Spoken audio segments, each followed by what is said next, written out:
Boa noite, boa madrugada. Meu nome é Sidney Martins, sou professor de língua portuguesa aqui do LAC Concursos, um dos maiores sites de videoaulas do Brasil, quiçá das Américas. Então vamos lá, galera. Vamos parar de enrolação e vamos direto ao ponto. Hoje nós vamos trabalhar um assunto chamado fonologia. E aí como é que funciona? Eu vou trabalhar muito bem contigo isso, ó. A gente tem cinco modalidades da gramática que são estudadas. Nós temos a fonética, nós temos a morfologia, nós temos a estilística, nós temos a semântica e nós temos a sintaxe. Dentro desses 5 aspectos, hoje em dia, as provas de concurso acabam priorizando 3, a parte morfológica, a parte semântica e a parte sintática.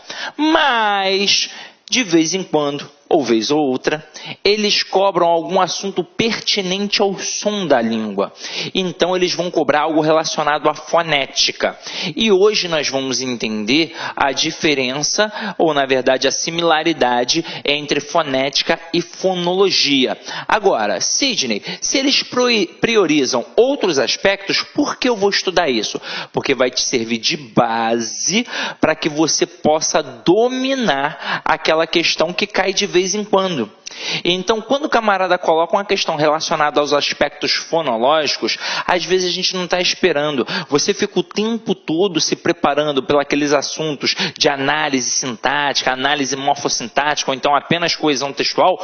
Quando cai algo relacionado à fonologia, você fica, caramba, e agora? O que eu faço? Você realmente fica de mãos atadas. Então, a gente vai dominar alguns aspectos bem detalhados para que você possa entender. Então, o que a gente vai fazer aqui? Um estudo dirigido do assunto, beleza? Então vem comigo, ó. Primeiro vamos entender a definição. Então observa, fonética e fonologia são disciplinas da linguística que estudam os sons da fala e como eles são produzidos. Na verdade, a fonética estuda os sons da fala e a fonologia estuda a função desses sons dentro de uma determinada língua. Trocando em miúdos, a fonética estuda como é produzido o som X e a fonologia estuda que função esse som X tem na língua. Ou seja, na hora que o camarada vai trabalhar e estudar realmente a fonética propriamente dita, ele vai ver como foi produzido o som, ou seja, de onde saiu, se passou pelo alvéolo, como ele está ali dentro daquela língua, se tem o dente, coisa e tal. É isso que a fonética vai estudar.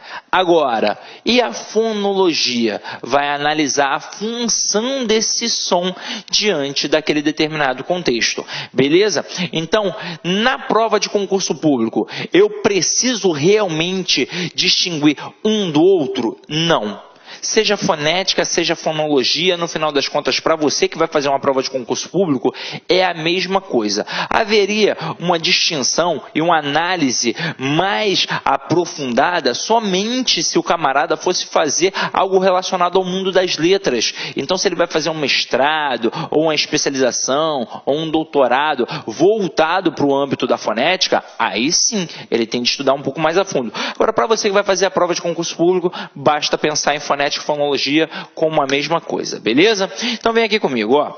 Vamos entender o que é som e o que é fonema. Várias questões de concurso público, elas trabalham questões em que o camarada pergunta o número de letras e o número de fonemas. E, às vezes, uma mesma palavra tem, respectivamente, o mesmo número de letras e fonemas.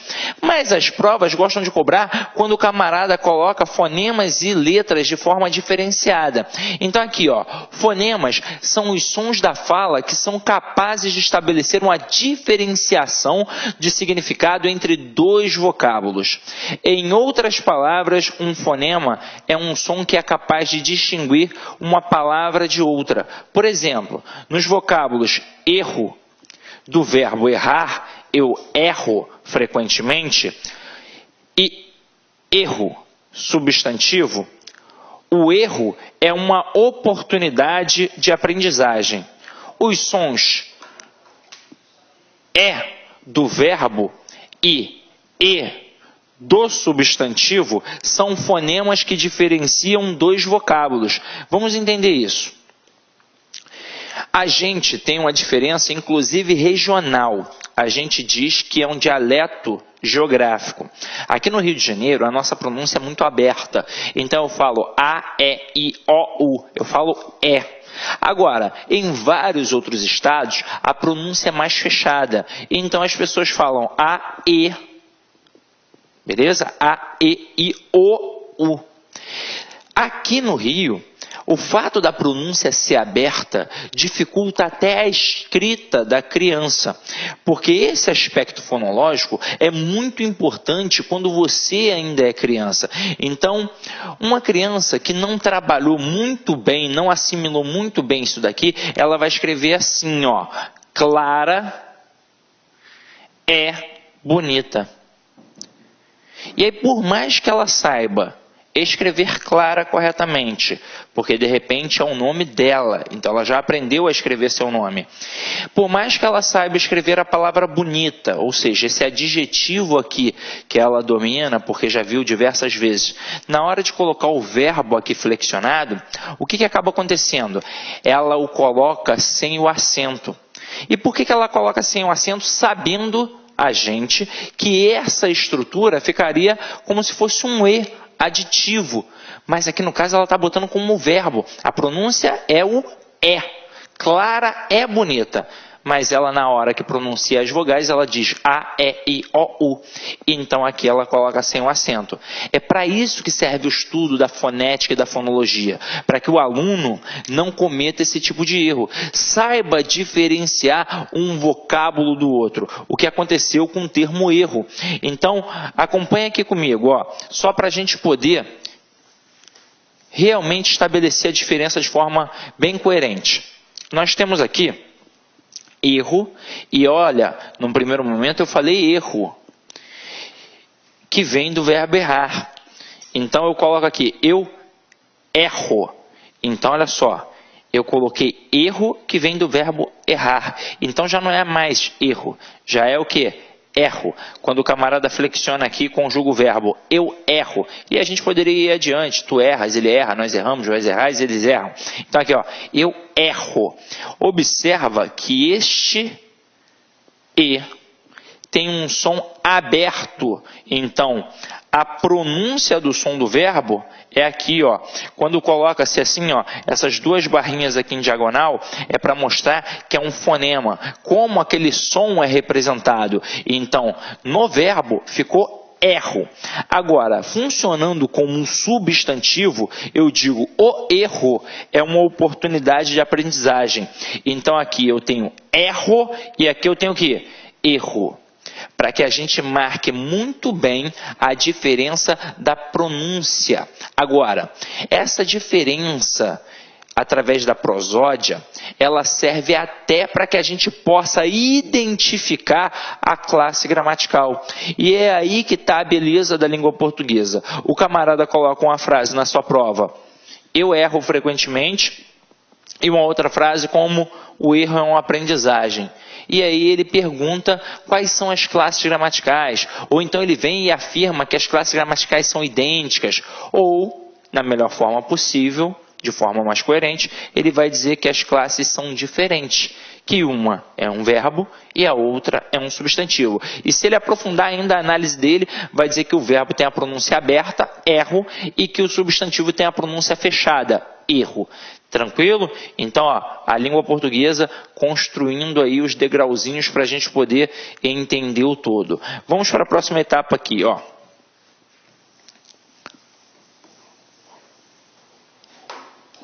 Um outro exemplo de fonema é o som C e o som P nas palavras cão e pão. Esses sons são fonemas porque diferenciam dois vocábulos de uma língua. Então observa, aqui eu tenho o ão na palavra cão e aqui eu tenho o ão na palavra pão.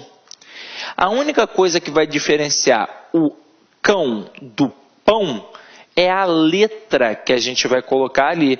E no final das contas, o som que essa letra vai produzir.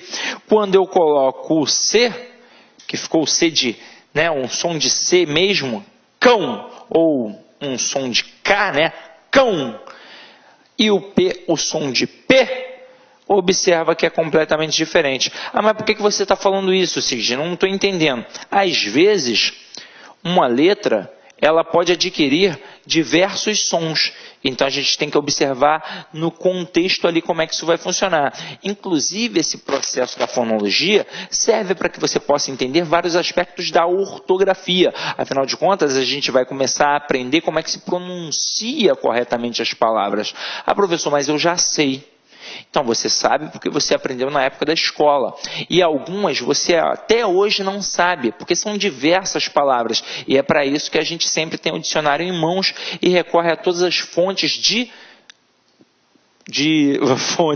todas as fontes que, na verdade, vão trabalhar os conceitos. Eu ia falar fontes primárias, né? Mas não necessariamente precisa ser uma fonte primária, não precisa ser um dicionário etimológico, não precisa ser um dicionário de regência, pode ser até mesmo o Google, e ele vai te auxiliar nesse aspecto, beleza? Agora aqui, ó, note, no entanto, que o mesmo fonema nem sempre é realizado pela mesma letra. Isso acontece direto com um X. Então, às vezes, o X tem som de Z, às vezes o X tem som de KS e por aí vai, beleza? Então, vem aqui comigo, ó. A classificação dos fonemas, e a gente vai observar como é que isso funciona na língua portuguesa, ó. Eles classificam-se basicamente em vogais, semivogais e consoantes. Aí é importante entender esse processo da vogal, porque vai fazer a gente futuramente entender o processo da acentuação, porque a gente, ao trabalhar a acentuação, a gente trabalha aquele processo da sílaba tônica, ou seja, da sílaba forte, e se é uma sílaba, obrigatoriamente tem de ter o quê? Uma vogal. E o que é uma vogal? São fonemas produzidos sem obstáculo à passagem de ar, chegando livremente ao exterior. Então, olha só, aqui a gente está analisando essa vogal através de um processo fonético, porque é uma pronúncia que tem uma passagem aberta. Observa, A, E, I, O, U. Em nenhum momento houve um obstáculo. Isso é uma vogal. E é diante disso que a gente começa a trabalhar a sílaba, exatamente porque é a estrutura que tem a pronúncia sem interrupção. Agora, quando a gente pega as palavras pato e bota, observa que esse pá, ó, pá, o P antes, ele até tem uma interrupção, mas e o A? Nenhuma. Bó, bó. Observa que o B, ele começa com interrupção, mas o O não tem.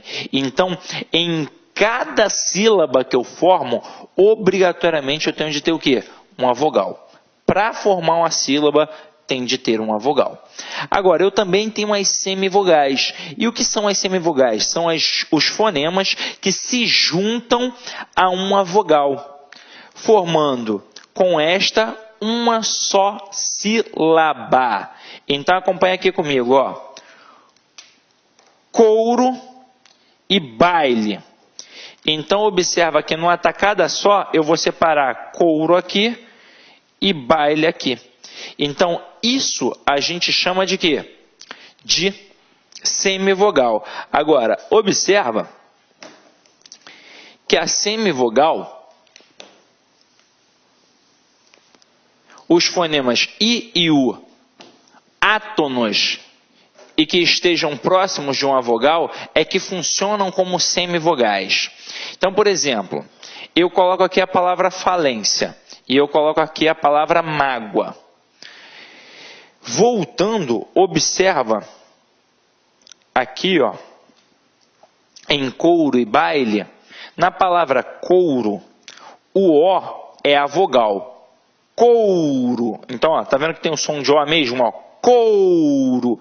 E o U vai ser a semivogal. Aqui em baile, baile, o A é a vogal e o I é a semivogal.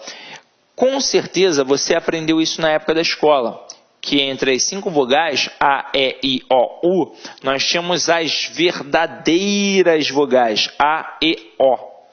E nós tínhamos as falsas vogais, I e U, ou o camarada chamava de vogal e semivogal, como a gente está chamando aqui. Agora, esse I e U átonos, eles sempre vão funcionar como semivogais. Porque na hora que eu falo falência, observa que aqui eu não coloquei primeiro uma vogal e depois a semivogal. Aqui a gente coloca primeiro a semivogal e depois a vogal. Ah, mas em mágoa, Sidney, você não colocou o U, você colocou o O. Mas observa que a gente está falando não de letra, a gente está falando de fonema. Então aqui, ó, eu tenho o fonema U, porque eu falo mágoa, beleza? Mágoa. Agora, consoante são fonemas produzidos mediante a resistência que os órgãos bucais, língua, dentes, lábios opõem à passagem de ar. Como eu já estava falando com vocês já no outro slide. E aí observa aqui, ó, caderno e lâmpada. A gente pega a letra D e a gente pega a letra P. O D, ó como é que eu pronuncio, vou até chegar perto, ó. D. Observa que a minha língua, ela encosta no dente, ó. D. Então é uma palavra lábio-dental. Entendeu, ó? Lábio-dental não, ela é língua dental, ó. Ó. D. É língua no dente. Agora, quando eu falo a palavra lâmpada, eu uso P. Então, ó, observa, eu encosto os dois lábios, ó. P. Então, é por isso que a gente chama o P de bilabial. E aí, observa, que interessante. Tá vendo que antes do P, que a gente tem aqui na palavra lâmpada, a gente tem um M? Estão observando isso? Olha que interessante que eu vou falar agora para vocês. Quando eu era criança, é óbvio que a professora não ensinou da forma adequada porque eu não tinha maturidade para poder entender. Então eu escutei a seguinte história, que o P e o B vinham antes do M porque o P, o B, o M e o N foram à praia. E lá na praia o M se afogou. O N não fez nada e quem foi lá salvar o M? O P e o B. Aí é por isso que o P e o B vem antes do M. Caramba, isso não vai servir para você nunca. Na verdade, é um processo articulatório. Então é para isso que serve a fonética, é para isso que serve o processo da fonologia, para a gente poder entender como é que vai funcionar o esquema das letras e principalmente dos sons. Então, quando eu falo P, é bilabial. E o M e o N também, ó. N. Ó. N e N. Então, ó, por isso que vem antes de P e B. M. N. Ó, tá vendo aqui, ó? Tá vendo a diferença do M pro N? Então, aqui, ó, eu digo que o M vem antes do P e do B, porque é o P e o B. P e B. Então, os dois são o quê? Bilabiais. Agora, fala N. N, tá vendo que não encosta? N. Então, ó, P e B. Agora, e o M?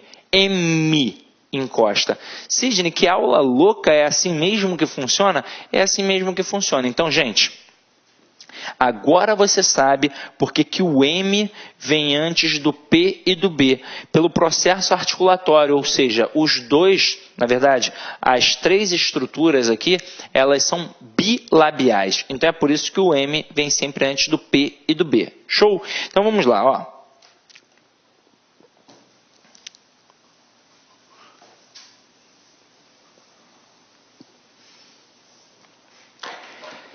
Em nossa língua, a vogal é o elemento básico suficiente e indispensável para a formação da sílaba. Você encontrará sílabas constituídas só de vogais, mas nunca formadas somente com consoantes. Então aqui, ó, eu tenho a palavra viúva e eu tenho a palavra abelha. Observa que em viúva A gente separou o U. Aqui a gente tem uma regra de acentuação baseada no hiato. E aí, vocês vão estudar isso na nossa aula de acentuação.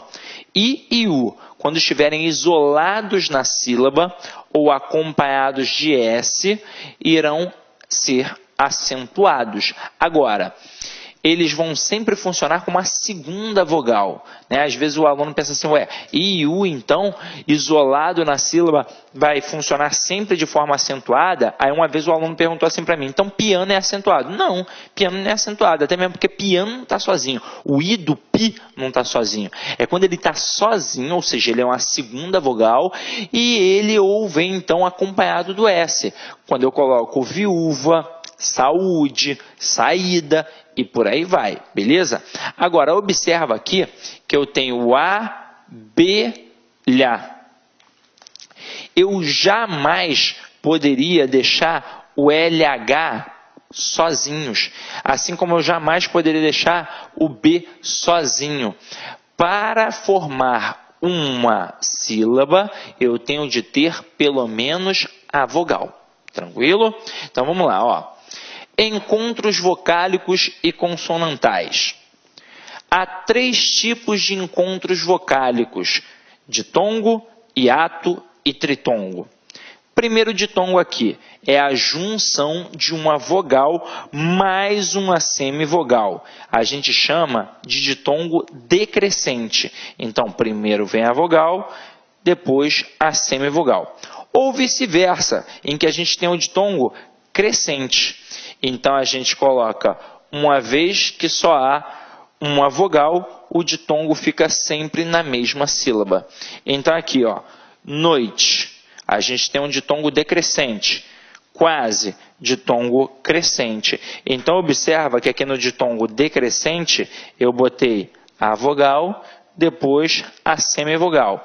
E no quase, a gente tem um ditongo crescente, porque a gente tem uma semivogal e uma vogal. Beleza? Então, se vai de vogal para semivogal, é decrescente. Se vai de semivogal para vogal, ele é crescente. Agora o hiato, que eu já citei até vocês. É a junção de 2 vogais pronunciadas destacadamente separadas. Uma vez que há 2 sílabas, o hiato fica sempre em sílabas distintas. E é o seguinte, um bizu é perceber o que significa realmente hiato além desse processo. Hiato é sempre uma lacuna, é sempre uma separação.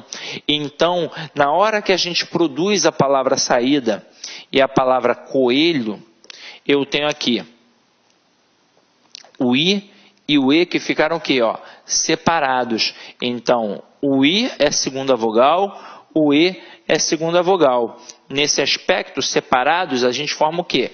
O hiato. Agora, por que apenas o I foi acentuado? Porque pela regra do hiato, apenas o I e o U, quando estiverem sozinhos ou acompanhados da letra S, serão acentuados. Por exemplo, eu poderia colocar aqui Fá, Isca. Então, teríamos o I acompanhado de S. Eu poderia colocar Bala, Ustre. E aí eu teria o U acompanhado do S. Até aí tudo bem? Então vem aqui comigo. Agora, e o tritongo? Tritongo é a junção de semivogal mais semivogal, formando uma só sílaba. Olha só que loucura, ó. Paraguai. Argui. Então, ó, Paraguai, o camarada tem Paraguai. Tudo isso é só uma sílaba. E aqui, ó, arguiu, 2 sílabas. Então, olha só que louco. Quando eu tenho 3 estruturas aqui, num só processo, é que eu chamo de tritongo. Beleza? Agora acompanha aqui comigo. Deixa eu apagar aqui rapidinho.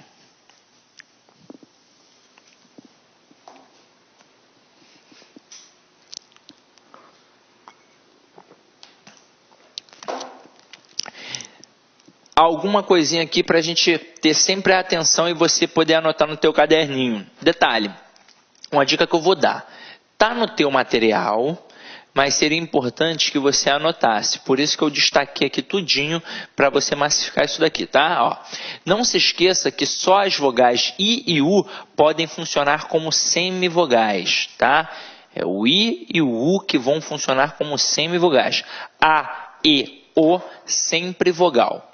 Os ditongos e tritongos serão classificados como orais e nasais. Serão orais quando pronunciados apenas pela boca e serão nasais quando o som passar também pela narina. Então, é por isso que a gente, ao trabalhar, por exemplo, a colocação pronominal, em que a gente tem os pronomes oblíquos átonos, me, te, se, nos, vos, o, alê, os, as, leis. Aí a gente vai estudar o pronome o, que é um pronome que cai muito na prova, porque ele tem sempre a mesma função sintática, sempre a função de objeto direto. A gente tem de estudar um processo fonológico. A gente tem de estudar aquele processo fonético, porque esse pronome, já que ele é oblíquo átono, ele se apoia na tonicidade da palavra. Então, quando a palavra termina através de uma vogal, a gente coloca um pronome que funciona como uma vogal. A gente até diz, o som é vocálico? A, E, I, O, U. Então, vou colocar um pronome vocálico. Por exemplo, ajudou o. Ajudou termina com a letra U. É vogal. E logo depois a gente bota o quê? O pronome o. Agora, se eu tenho uma palavra que termina com um som nasal, aí eu vou colocar um pronome nasal. E basicamente o verbo terminando através de um som nasal é o M, o N e o tio. E aí observa, quando eu falo A, E, I, O, U, eu falo apenas com a boca. Isso é uma estrutura oral. Apenas com a oralidade, apenas com a boca. Agora, quando eu falo M, N e tio, o som fica o quê? Nasalizado. Então, o próprio na, ele é nasalizado. O som também sai pela narina. Então, eu coloco ajudaram no. Tranquilo? É assim que funciona. Então, a gente tem o oral, só pela boca, e o nasal, quando o som também passar pelo nariz. E a gente tem um negocinho chamado glide. O que é isso? Chama-se glide a sequência vogal mais semivogal mais vogal. Aqui, ó, boia e seio. Beleza? Sidney, esse esquema de glide pode cair na minha prova? Dificilmente. Cai numa prova militar ou então se você é da área do mundo das letras, beleza? Agora acompanha aqui comigo os encontros consonantais. É uma sequência de duas ou mais consoantes em uma mesma palavra. Denominamos essa sequência de encontro consonantal. O encontro pode ocorrer na mesma sílaba, aí a gente chama de encontro perfeito. E também em sílabas diferentes, aí a gente chama de encontro imperfeito. Então aqui, ó, quando eu digo claridade, na hora que eu coloco o clá, eu tenho o C e o L. Então aqui eu tenho a consoante C com a consoante L, então eu tenho um encontro consonantal. Quando eu coloco fritura, esse fri, observa, ó, eu tenho o F e o R, mais o encontro consonantal. E quando eu coloco amplo, eu tenho o P e o L, que também estão o quê? Na mesma sílaba. Isso é um encontro consonantal perfeito. Agora, o encontro consonantal imperfeito é quando as consoantes estão em sílabas diferentes. Então aqui, ó, eu tenho afta, eu tenho compulsório. Então, na afta eu separei o F do T. No compulsório eu separei o L do S. Mas não deixa de ser o quê? Um encontro consonantal. Só que quando está na mesma letra, quer dizer, na mesma sílaba, encontro perfeito. Quando estão em sílabas diferentes, encontro imperfeito, tá? Agora, atenção, nos encontros consonantais, somos capazes de perceber o som de todas as consoantes. Olha só que bacana. Claridade, claridade. Eu percebo o som do C e o som do L. Quando eu digo free, leitura, eu percebo o som do F e o som do R. Quando eu digo amplo, eu percebo o som do P e o som do L. Quando eu digo afta, eu percebo claramente o som do F e o som do T. E quando eu digo compulsório, eu percebo o som do L e o som do S. Agora, o dígrafo a gente sabe que é diferente. Então, encontro consonantal, a gente percebe o som das duas letras. E agora a gente vai estudar o dígrafo. Acompanha aqui comigo, ó.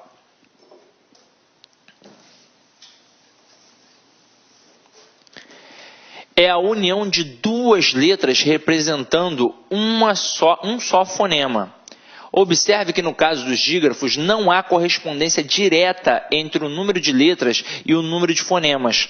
Então, dígrafos que desempenham a função de consoantes CH, NH, LH, QU, GU, RR, SS, SC, S cedilha, XC e XS.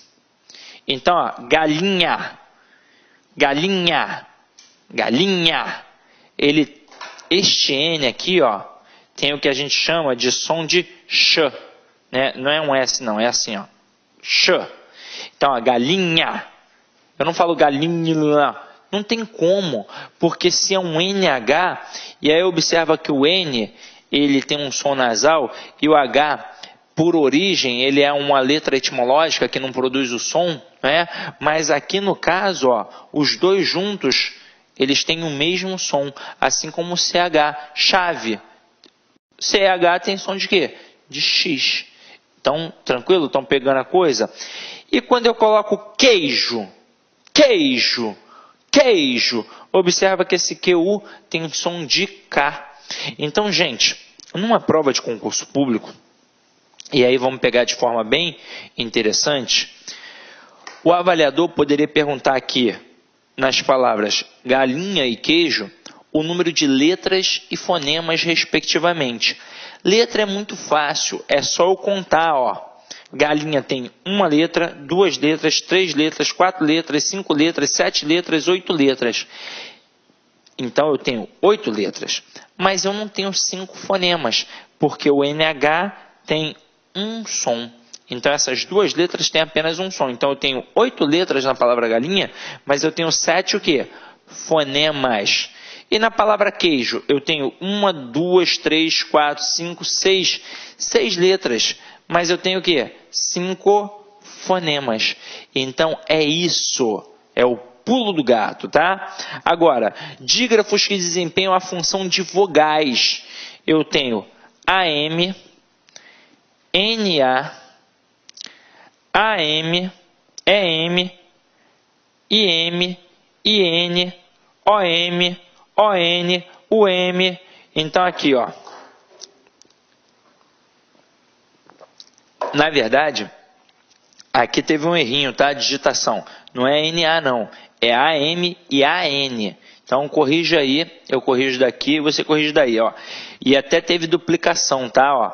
É AM, AN, EM, EN, IM, IN, OM, ON, UM e UN. Beleza? Então, são todas as vogais acompanhadas. Olá, meus amigos, minhas amigas, eu sou o professor Luiz Antônio Carvalho, eu estou aqui para fazer um convite muito especial para você que acabou de assistir essa nossa aula específica, aula top de linha para o concurso da Universidade Federal do Rio Grande do Norte 2019.